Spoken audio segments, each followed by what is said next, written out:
This is the lock of all locks. I'll put 2 units on this, though. We're going to go with the Rams over 6.5. Anyone who knows me, I'm not really a Rams fan. I'm more of a Chargers guy out here. But I do think that the Rams are being way undervalued. Remember, this team won 6 games last year with all of the crap that happened last year. Sean McVay back in the building, has to be excited about the opportunity. Matthew Stafford, healthy. Hopefully we can keep him upright all year. I know there's a little worry about the Cooper Kupp injury. I anticipate that he will be back by week 1. And I believe that this team is going to score a lot of points. I actually think there's a really fun futures bet that could be most points scored in the division, Rams to be first.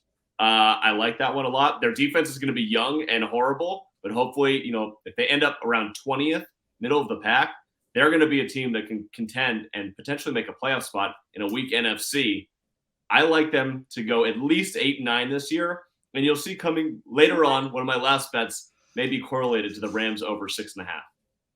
Interesting. I also think people are they're definitely a little bit too low, if not like way too low. And we see this happen every single year where everyone decides they're going to take the under on a team and they end up exceeding expectations. It happens all the time. I don't hate it. I have one for later that correlates to that, but not them being successful, but that's baked into a potential, Matt Stafford. I don't like how quiet it's been, but I do think that the Rams with Stafford healthy, they're going to win games, period. And, him and Kupp, it's unfortunate. We'll see what happens with that. But, they had so much time to rest. You're getting like a totally revitalized team at this point because they kind of called it quits at some point during the season. I don't know what week that was. Jake's in the chat. He's a Rams fan. He could probably tell us better than I could. But at some point, they just were like, yeah, we're not going to come back. We're just going to let it ride. So I'm going to start out mine with a homer pick, which it should be shocking to no one. Because I think that if I hear someone say he has to stay on the field one more time, I'm going to bash my head in. So I decided to just go the other direction. I like Darren Waller over 4.5 touchdowns plus 110. I think that is an egregiously low number for him. He's very clearly, again, as long as he's on the field, whatever you want to say, it's all everyone wants to talk about. He's their number 1 target. He's essentially their wide receiver 1. We've seen guys that have gone to, a more positive culture team and seen them have a lot of success. The Giants were horrible in the red zone until Dable got there. And then last year, they went from 32nd in red zone touchdowns to 11th. The same thing happened, across the board. You can bring up any statistic you want. They just improved, which is actually really impressive considering who they had on the field. A lot of these guys wouldn't even start on most of these NFL teams. Dale Jones also 3rd best completion percentage in throws to the end zone, and that's only behind Tua and Dak.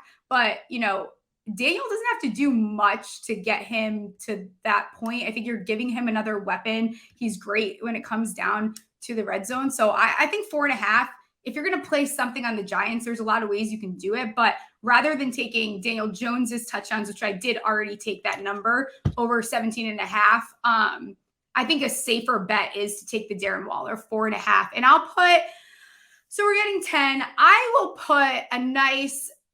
I'll put 4 units on it to show that I have faith in Darren Waller. I will. Yep. Wow. I'll do it. Look at you go. I love it.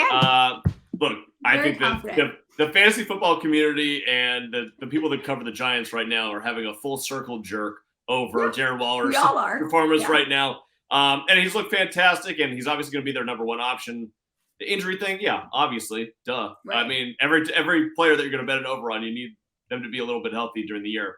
Yeah. But I like Waller this year. I think that 4.5 number is definitely just a little too low. That number should be 5.5 or 6.5 pretty easily. So I'm with you there. I'm not going to bet it because I don't bet player futures overs, but I like the confidence that you have in your own squad. Yeah, it's fine. That's more, we got to stick with the brand for this one. Why don't I let you go first? I have to write it down because I'm going to forget and run out of it's been a while since I have had to do math. So I'll just keep track here. Go ahead. So I'm going to go over, under on this deal. So I just took an over, so I'll take an under here. We're going to go with the Las Vegas Raiders under 6.5 wins. The only thing that scares me off is Jimmy G seems to get these wins, but he was in San Francisco. Las Vegas seems like a complete shit show. That defense is going to be absolutely terrible this year. Yeah. Devontae Adams already seems like he wants out. There's no tight end to speak of. Offensive line's going to be bad. Josh Jacobs is holding out.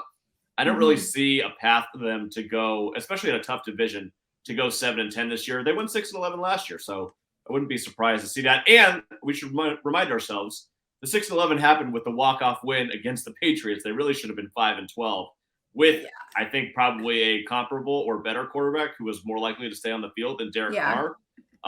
So I'm not really trusting that Jarrett Stidham's going to be. No, Jarrett Stidham's in Denver. I don't even know who the Raiders' backup is at this point. It's going to be who's behind Jimmy G at this point. It can't be good. I don't even know who they have over there, honestly. So I'm going to take the under 6.5 for the Raiders. Yeah, I like that. There's a few teams, and I guess I'll switch up. I'm going to cheat a little bit and swerve onto my next one because I kind of feel the same way about this team. Like, at some point, these teams are going to start looking towards the NFL draft. Like, once you get to a point in the season where you're not doing shit, you already have Crosby in Jimmy G's face and like, this is going to end up being a royal disaster. I think I'm on you with that under. That's something that I have. Oh, yeah. Wow. Brian Hoyer. Yeah, I can't wait to see him. That inspires confidence. Yeah, no, I don't even need to look at their schedule. I'm with you on that. I think people learned their lesson last year. And who knows? We're probably going to see Devontae Adams at some point out of there as well. We've seen the news reports and whatever, all the rumors. I don't think that Aaron Rodgers is just taking pay cuts for no reason. We're going to see why at some point. So I'm in on that. How many units are you putting on that one? We'll do 2 units on that. 2. And then did you put 1 on the first? No, 2 on the first also. 2 on the first. Okay, got it. Yeah. All right. I will do an over-under. I won't go super into it because I've already talked about it on the show before, but similar situation. You probably will disagree with me, but that's fine. Everyone disagrees with me. I like Tampa Bay under 6.5 wins at -142. You know, this opened at +110, which was probably insurance for Brady potentially coming back. But I'm okay with taking any type of juice here. It's Baker versus Trask. Wouldn't shock me if Trask ends up being the guy that we see a majority of the season. Wouldn't be surprised. They lost a lot of talent from that O-line. Shaq Mason, Donovan Smith. They'll move Tristan over, who, you know, he will do well there. But they're going to get to a point in the season where they've lost enough games and they're just going to look like, don't tell me that Baker or Trask are a solution there. And I think the vets are going to start getting very frustrated at some point, and it's going to end up spiraling, and they'll start looking towards the draft, and they need to address QB at some point. They might have to blow it up. I don't think they'll be quite there, but their depth chart is actually horrible. Like, on paper, it looks good. They get like 2 injuries on either side of the ball, and it's not pretty at all. Yeah, I would not be surprised to see them be a team that trades a lot come, week 7, week 8, and try to get out of their position, try to recoup some draft capital heading into next season. All right, I'm going to break this up a little bit because the rest of them I got win totals. We're going to do a half a unit each. I don't know if Ryan's going to allow that, but I'm going to do it anyways. Half unit each on 2 Coach of the Year bets. We're going to go with Sean McVay at +3,000. Okay. We just talked about why. And then the other half unit is going to be on the team that I think could have the best record in the AFC this year. That is going to be the Jacksonville Jaguars. Okay. Doug Peterson, I'm going to take +2,200. And I do think there's probably worth someone out there to do a little sprinkle on the Jags to have the most wins in the NFL this season. You can also correlate that with a ton of other stuff. Calvin Ridley overs, Trevor Lawrence MVPs. I'm a believer in the Jags this year. It's a terrible division. I think they're only going to be better. I love what Doug did last year. I think Trevor's going to take another big step up. All in on the Jags this year, at least for the regular season. But I'll take Doug Peterson, Coach of the Year, +2,200. What's their win total at now? Over-unders 9.5, -140 juice to the over. I do like that over, obviously, if I think that they can win 12, 13 games this year. The juice is a little scary. It would have been my 6th pick on the win totals this year. Yeah. All right. I like it. I started backing off the Jags, but I think I just was too hyped on them to start off. I like the Dougie P Coach of the Year bet. My next one is just simple. I'm going to troll so heavy right now. Here we go. DK, listen, DK has some really nice, fun futures if you start digging in there. And boy, did I find one that Cowboys fans are going to fucking hate. All right, we're going to take the Cowboys to lose in the divisional round +360. That is an awesome bet. They haven't been since 1996 to the conference championship. I absolutely love that. I'll put we'll put 2 units on that. Why not? There's no, I get it, but we've seen with Mike McCarthy and it's just the Cowboys. I don't believe that they can get past there quite yet. You know that he's the leader to be first coach fired this year? I find that very interesting, although their schedule is tough to begin with. But McCarthy, I think he's plus 600 right now to be first coach fired. Yeah. We talked about this on Twitter a little bit. Yeah, but I kind of like Brandon Staley plus 1,600 to be first coach fired. I do think the Chargers are going to have a good year, but their schedule early is a little difficult, and I think the plug is ready to be pulled if anything goes south with the Chargers. So it'd be interesting to see. Who do you think for first coach fired? Who were you kind of circling? It's funny because I did almost include that on for my picks for this, and I like Staley. I think I was on him also more last year. I remember we talked a lot about that. Yeah. I also don't hate. I think that the angle of Ron Rivera is very much there now that, new ownership and you can get to that point where you start making better decisions. I think that Ron probably, I teeter back and forth between how I think the Commanders are going to play next year, because I think there's things to like. It's going to rely obviously a lot on Sam Howell, Ron not making weird mistakes, which we can never 100% guarantee. The division's gotten tougher, but I think if Ron, you get to, I haven't even fully looked at their schedule, but you get like over halfway. I wouldn't be surprised if we see them just clean house and start, heading in a different direction. Yeah, it makes total sense. And there was a report out that when Josh Harris was taking over, that Ron Rivera and him hadn't had a face-to-face yet. That kind of set alarm bells off for me. Like, you're not really part of the long-term plan. The only thing that would hesitate for me would be, Rivera has such a high standing across the NFL. Mm-hmm. They might just let him ride out the season and not fire him mid-year. True. But we'll see how disastrous it goes for Sam Howell and the Commanders this year. Yeah. Who got fired halfway through the season last year? Matt Rule was the first one last year, I believe. Oh, yeah, that's right. Matt Rule. What a guy, huh? Oh, boy. I like that, I think. All right. So 2 things here. Nate Dogg Sneaks commented. He said, what's the big upset for week 1? How about this? I'm going to go back to the Rams And then the Rams start 2-0, and they beat the Seahawks and the 49ers in week 1 and week 2. Boom! I don't hate it. All right, I'll go to my next future. We'll put two units on this one. We're going to go with the New England Patriots over 6.5 wins. Yeah. This is Bill Belichick we're talking about. That defense is still elite. He's still one of the most elite offensive minds. And let's be honest, the offense last year was an abject disaster. I think there's big things coming for Ramondre Stevenson this year. I think we see a better version of Mac Jones. Throw out what happened last year. You have a competent offensive coordinator now back in the building. I think they make a big step forward offensively. I see this as an 8 or 9 win team. I know it's a tough division, but they have a tough schedule, kind of. I'm a little down on the Jets. I think that their offensive line is terrible, so that could pose some issues. The Bills are definitely going to take a little bit of a step back, although they'll probably be a playoff team. The Dolphins, I like a lot, but if the Patriots go 2-4 in the division, I think that 8 and 9 is very, very doable. I think they go 8 and 9 this year. Give me the Patriots over 6.5 wins. Okay. I think the thing with the Patriots too is they could catch a lot of these teams with their pants down. Like they have all the teams that at any point can lose a game, like the Giants, the Cowboys, the Saints, like those are Chargers. Like those are all teams that win stupid games. Like Broncos, listen, you guys can keep talking about your Broncos. I've been out since last year. I'm out again this year. You're not going to convince me that things are going to get better. I think they'll get better, but they can't get fucking worse. So I feel weird saying, it's going to get better over there. I don't know that I'm convinced that the Broncos are going to be the team that people think. Their defense was phenomenal last year, but it's hard for me to believe that they keep up with that and they don't take a little bit of a step back. So I don't know that I'm 100% in on the Broncos. So their schedule, if you look at it, it looks kind of difficult now, but again, they play the Raiders, they play the Colts. So some of these teams, I think they could get a win. So I'm not totally opposed to that. How many units are you putting on that one? We're going to do 2 units on that. So I think I'm up to 7 units. Okay. I have 3 left, so I'll try not to get too crazy. I'll save one of these. I'm going to go Justin Fields over 10.5 interceptions, -110.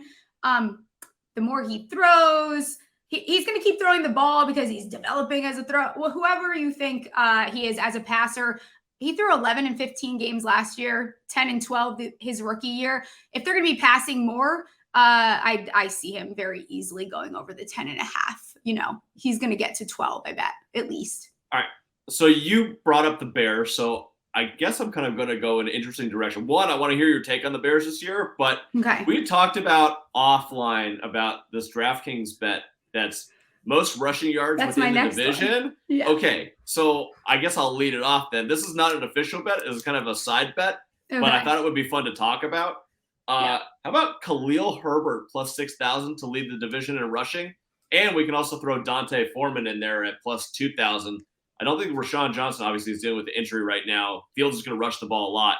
But I think the rushing game is going to be really strong. I could see either of them really going off. I don't love anyone else in the division. It's all split. You got, Green Bay's a split backfield. Detroit's a split backfield. We don't know what the Alexander Mattison situation is going to be like with the Vikings. I think if one of these Bears running backs takes over the job, they have a clear path to do this, and those are big, big numbers. So those are the two that I would kind of throw out there. Yeah, I like Khalil Herbert quite a bit. I think people are going to be surprised to see what that backfield ends up being. I understand that a lot of the fantasy bros are very high on Rashawn Johnson, which is hilarious because they were high, on this person. Every year they decide who they're high on when it comes to the Chicago Bears. People are still high on Denzel Mims. Yeah. Don't get into the fantasy community too much. Don't you go deep down the well, stuff goes weird. Yeah, I will say, I don't hate Gibbs. I don't hate Gibbs to lead the NFC North in rushing yards. Okay. I actually am going to put a unit on that. I think that Gibbs is going to surprise people. I don't think he was a 12th overall pick for no reason. You look at their wide receivers too. You got Jay Will, who is very much a D-gen like the rest of us. Who knows? He's starting to show signs, he's punching people and doing whatever it is.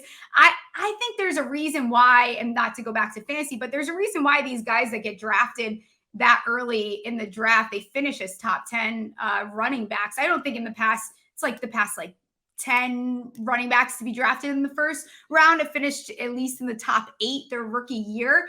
I could see him really commanding a lot of attention. And they're not up against a lot in that division. Aaron Jones, you could maybe consider that. But I don't like the odds on him. I think I'll take the 10-1 for one unit. I do like the Khalil Herbert angle.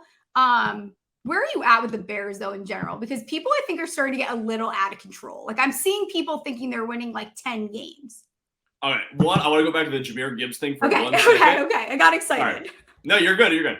So David Montgomery's going to cut into a lot of that running game, which is why I'm not as high on that bet. But I do love Gibbs. I do get what you're saying about him being really involved, and I think he will be for the 12th pick. Here's my call on Gibbs. Yeah, exactly. I think he'll have over 75 receptions this year, and he'll be number 2 on the Lions in receptions this season. So I'm with you. I'm just not on the rushing bet, but I love Gibbs this year as well. All right, cool. As for the Bears, it's tough.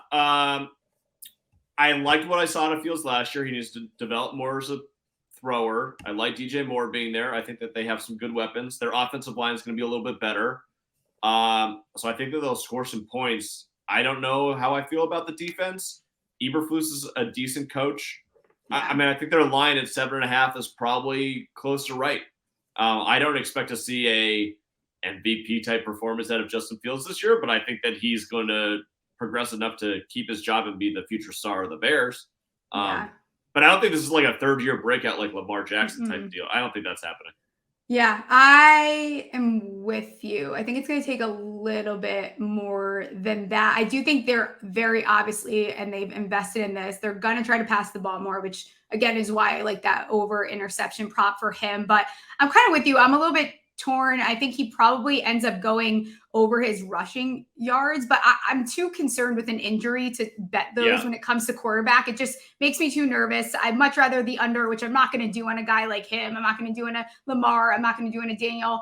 Jalen Hurts rushing touchdowns is a very interesting one that I probably could get tempted into. But what was the number on that? I think it's 9.5. And I think that they had 13 last year or something like that. Him and Josh Allen. Josh Allen's came down a lot. So I don't think they're expecting him to run it in as much. But there's a couple lines that don't totally makes sense, I suppose. Yeah, the Fields, I mean, rushed for 1,200 last year. I think his total is 800.5. So, yeah, if he stays healthy, he's going to smoke it. But, yeah. And he has to stop taking so many sacks. I mean, there's not much that you don't even have to say much there.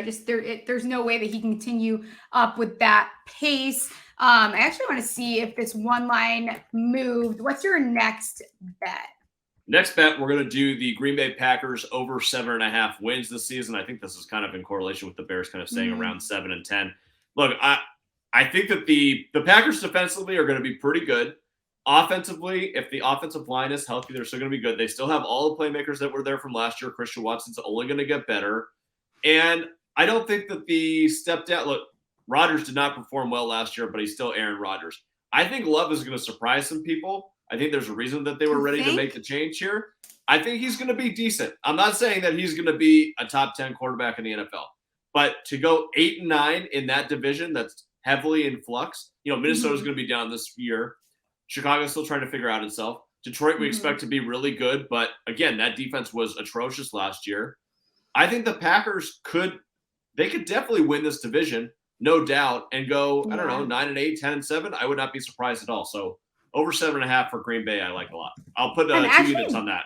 I'm 2 units on that. What are you up to? You have 1 left then? I got 1 left, yeah. That's in my head. I just did that math, so no one come at me. I actually was able to do that. I mean, their schedule is not too bad either. They play they've got Bucs division here. They play those teams that I mentioned before that tend to be able to get caught with their pants down. So I don't hate it. The NFC North, I don't think people are reading it entirely correctly. So I've stayed away from it outside of like Bears props, which I'm lying because actually my next one is another NFC North. So I lied, but you'll like this one.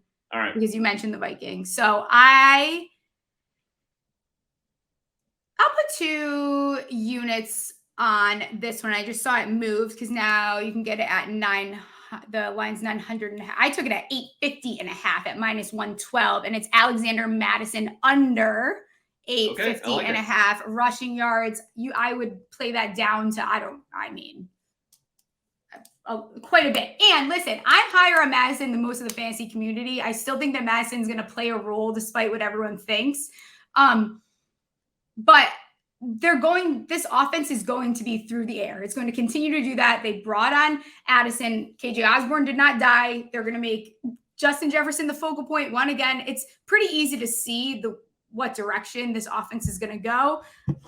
And the most yards he's ever had, and I hate bringing this up because, again, I have been drafting him in late rounds, but 491 yards 2 years ago. I don't think they're going to be running as much as they did with Dalvin. They're going to have to shift a little bit, and I think they're going to spread the ball when it comes to the backfield. So I like that under. I'll put my last 2 units on that. What do you got? What do you think about that one? Yeah, so I like it a lot because I do think that they're going to end up bringing in someone else. I think it's going to be way more of a split backfield. I think that, look, Madison's been really good in relief of Dalvin Cook, but that same sort of workload, I don't think is going to go to one particular player. So I like that. I think, 600, 700 yards, probably like 6 or 7 touchdowns, probably a realistic outcome for Alexander Mattison this year. And you're right about the Vikings. Their last year was Zimmer. Neutral game situations, I think they were like 21st in passing rate. Last year, they were 11th. They're probably going to be like a top 8 team this year. Bringing in Jordan Addison, the KJ Osborne, you're right. Justin Jefferson, and TJ Hawkinson, not to mention him. I think everyone's on the Kirk train after watching the quarterback series on Netflix. So I think that they're going to pass the ball a lot, and they're going to have to because that defense is going to stink. So. And Mattison was more Zimmer's guy that people need to realize too. Like there is still a change that's going to continue to happen. I think I see Cody in the chat bringing up Hawkinson. I think this is going to be a huge year for Hawkinson. I think that Hawkinson could finish anywhere from tight end 1 to 3. It wouldn't surprise me if he ends up dethroning Kelsey here. Hawkinson's going to get the ball a lot, which is why, and I'm not including this because I am out of units, but Justin Jefferson's touchdown line is set for a reason. 8.5. There's a reason why it's set there. And that's a tricky line. You have to be so careful with that one. I'm staying away from it or actually taking the under. Like, I think that there is a world where he gets 8 touchdowns. But what's your last bet? You got a unit left here. I mean, he had 128 receptions and 1,800 plus yards, and he only had 8 touchdowns last year. So it's all random once you get towards the end zone. 100%. All right. Last one is going to be on the Seattle Seahawks. We're going to go under 9.5 wins. I do not think that Geno is going to be able to keep up the pace he had last year, despite the fact that they have JSN. There's a lot to like about Seattle, but I think that line is just juiced a little bit too high. I think that going 9-8 is perfectly respectable. It's still a young defense, still a young team all over the place. And everything broke right last year. It is very rare in the NFL that you have everything break right 2 seasons in a row. I don't see it. I think 8-9 or 9-8 is perfectly respectable for the Seahawks this year. Give me the under.